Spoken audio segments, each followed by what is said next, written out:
Welcome viewer, I am Murugan S. This video tutorial describes how to enable web capture in Microsoft Edge Chromium on Windows 10.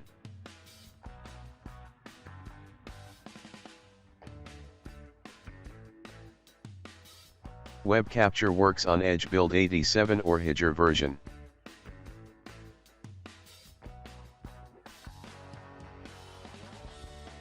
Click Appearance.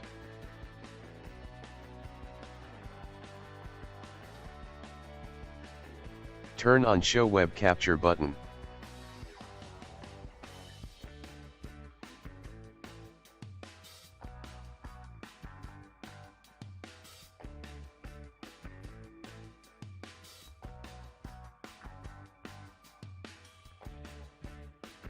Click Web Capture icon.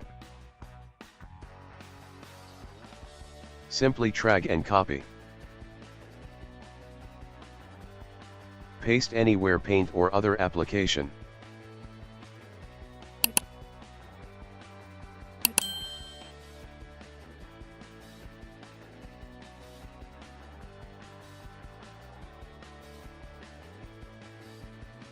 I hope this video tutorial helps to you. Please like, share and don't forget to subscribe my channel. Thank you very much. See you next video.